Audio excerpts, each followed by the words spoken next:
This is Unit 3, Day 3, Standard Deviation and Box Plots. This is the homework, 3 questions from the homework. Number 1, Jenna has bought a new hybrid car.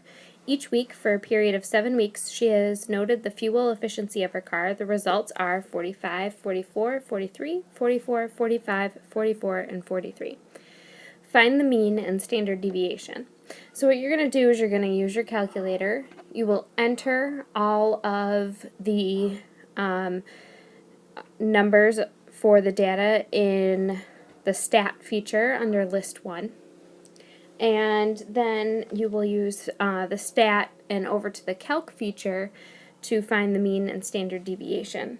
So the mean is going to be represented with this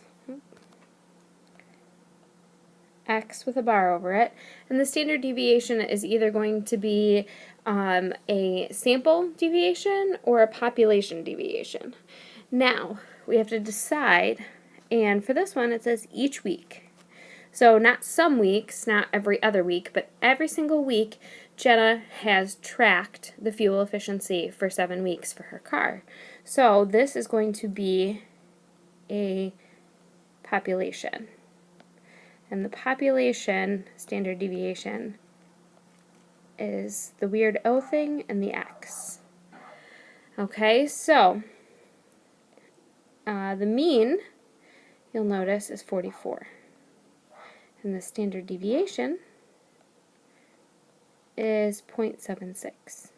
So what does this say? We have to use the data to describe the fuel efficiency using the mean and standard deviation. Well, I take a look at my mean of 44 and I notice that it's pretty close to all the values.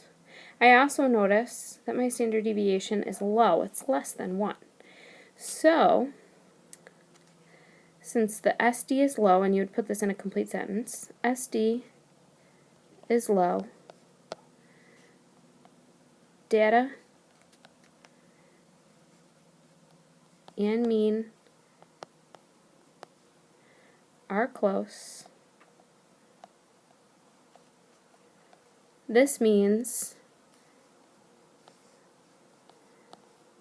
fuel efficiency is consistent and predictable. Okay? Next problem.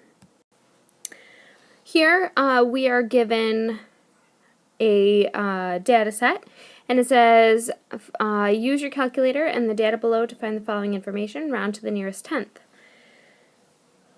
Once we enter all of this into the calculator, we need to decide which type of standard deviation we will use, either population or sample. And in this case, because they give us the data set and they don't give us any other information with what it is regarding, we are going to use population because we're using everything they gave us. So we're going to go ahead and use population for this one. And you'll notice that the standard deviation is 13.4. The median, which is MED on the calculator, is 81, and the mean, which is the X bar, is 80.1.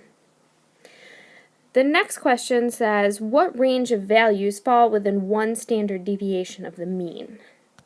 The important words in here are mean and one standard deviation, and range as well. We need to take our mean, and then we need to add the standard deviation. And we also need to take our mean and we need to subtract the standard deviation. That's going to give us our range. So in this case, the mean is 80.1. We're going to add the standard deviation of 13.4. We're going to come up with 93.5. We're going to do the same with subtracting it. This is going to give us a nice range of values. So all of these values falls within 68% of the data. points that we have, 66.7. So I need to go ahead and write that in a nice little sentence between 66.7 and 93.5. And there's my answer. This is using a chart. Okay, we have to make a dot plot. 25 people were attending an event. The ages of the people are as follows: 3, 3, 4, 4, 4, 4. You get the idea. So, the first thing that we need to do is we need to create our dot plot. And in order to do that, we need to put X's where each value is. So we had 2 3s, we had 4 4s,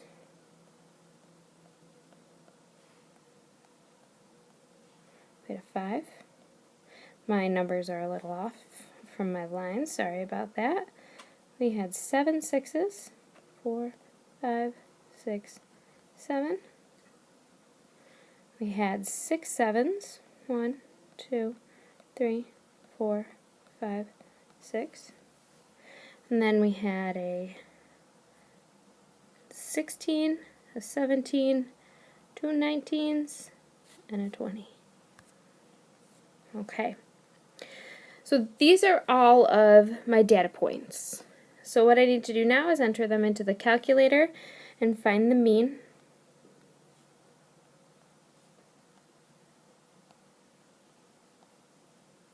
My mean is 8.08, and that's because I didn't round or anything, because it came out as a clean decimal, has an end. And then it says if the standard deviation of the data is about 5.4, what is the range of values that fall within one standard deviation of the mean?